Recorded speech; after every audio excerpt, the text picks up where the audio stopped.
Herméticas, né? Então, agora, no tarô... Combinações, né? No tarô... faz umas combinações. No tarô, nos 4 naipes, você tem aí. Agora, são 4 naipes, 40, você fecha... Mas por que 40? Por que não são 12, né? Para cada naipe. E aí é uma questão de procurar, porque não precisa enquadrar.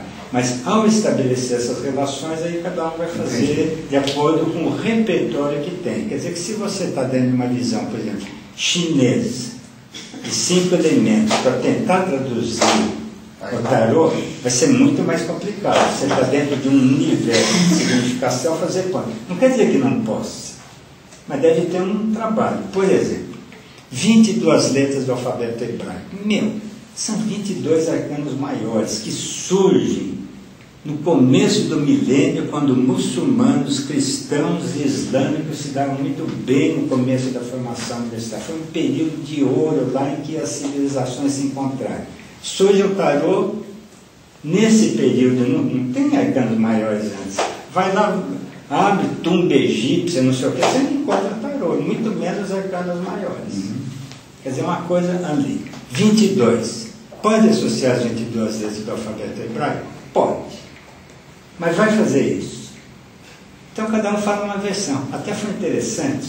Saiu um livro muito bom de um brasileiro, de um rabino brasileiro, de numerologia, que até eu fiz uma menção boa no site para ele, e ele agradeceu a menção. Falei, vou convidar ele para fazer estudo dos arcanos maiores. Passou uns meses, no fim, mandei para ele um convite. Olha, eu gostaria de fazer um trabalho de pegar quem conheça bem a numerologia cabalística e fazer trabalho com gente que mexe com os arcanos maiores. Ele fala a qualidade, aquela qualidade, com a ajuda dele, como que nessas figurinhas, qual delas corresponde a essa letra, essa qualidade? Eu falei, pô, agora a gente talvez aproxime. Só que ele me responde assim: dentro da tradição, a gente não põe mão em luvas alheias. Não dá para fazer isso aqui, ou seja, ele se comportou como um ortodoxo, não mistura linguagem.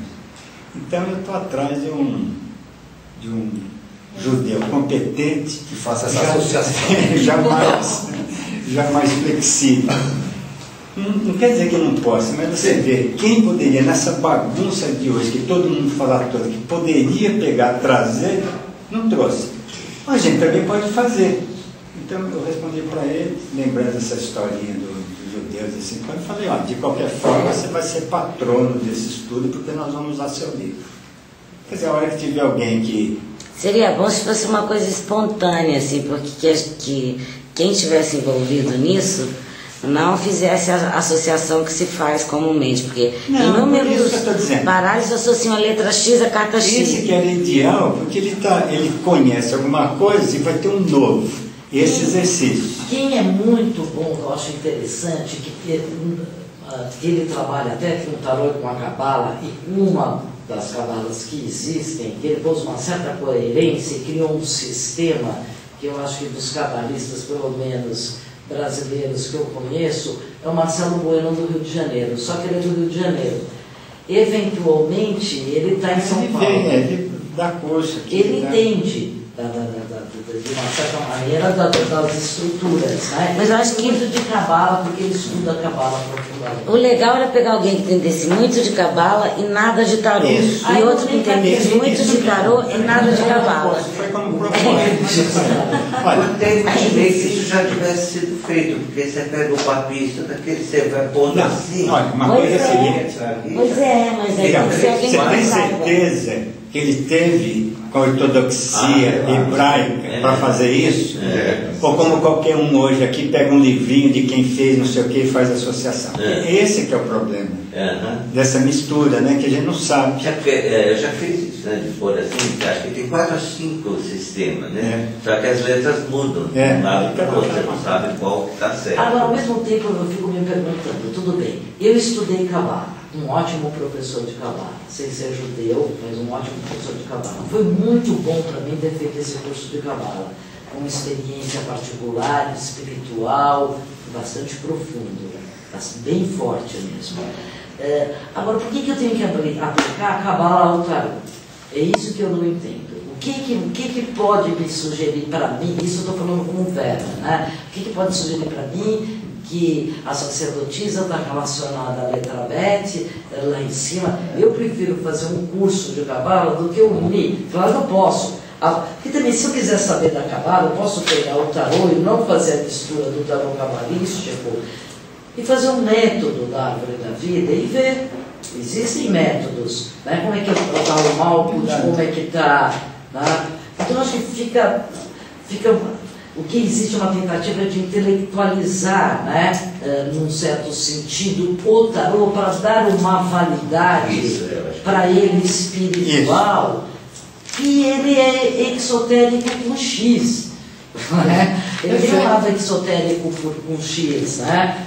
Então, eu estou entendendo o que você está falando. Se eu vou por esse lado, não precisa. Agora, do ponto de vista do estudo, se eu conheço bem uma linguagem, como um cabalista, que se debruçasse e fala assim, se isso daqui é um conjunto coerente ali, como que eu poderia estabelecer nexo? Por exemplo, se a gente fizesse isso com a astrologia que você está propondo, como está propondo. Eu conheço bem a astrologia, os 12 signos e os 7 planetas. Eu domino bem isso daqui. Vou para cada carta. Cada carta evoca o quê? Bom, se eu estou lá vendo Lua, obviamente evoca Lua e Câncer. Sol, mas por que aqueles dois meninos do Sol ali? Sol é Sol, evoca um planeta, mas a cartinha tem dois molequinhos pelados, um de cavalo, depende das versões, um casalzinho. Por quê? Pronto, aí já começa a complicar, eu já começo a ver que a descrição que a gente poderia fazer de Sol não bate bem com a carta. Pode ter algumas coisas, contar. Ou seja, eu poderia então fazer o seguinte, pegar cada carta e falar assim, quais são os elementos astrológicos dessa carta? E eu não preciso fechar, como numa carta que tem tudo misturado, eu não poderia ver pelo menos a ênfase, posso. Mas aí eu estaria usando um repertório que eu tenho para fazer ponte, que às vezes para muitas pessoas é um caminho. Até é interessante, eu acho interessante. Mas se vai para o lado que você está falando só para enfeitar, sofisticar, para validar, não precisa para quem confia na carta. Exatamente. Eu falei demais hoje, hoje eu que roubei. Mergulho da direção. Disparou, velho, aqui disparou. Olha, e pelo... Você sentiu em casa, viu? Eu tenho assim uma grande dívida por ele, que é colaborador antigo do site, porque é tudo trabalho voluntário, né? Ninguém ganha nada com o site. Pôs lá o livro, fez, participa, dá uma força. Então, foi um prazer te receber aqui. Prazer foi tudo meu.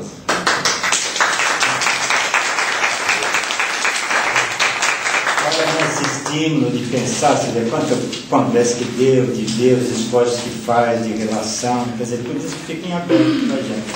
Um bom exemplo, né? Obrigado. E eu terminei a palestra lá da cultura com uma coisa que eu gostei muito, eu vou repetir aqui, né, já que tem todo o vestibular.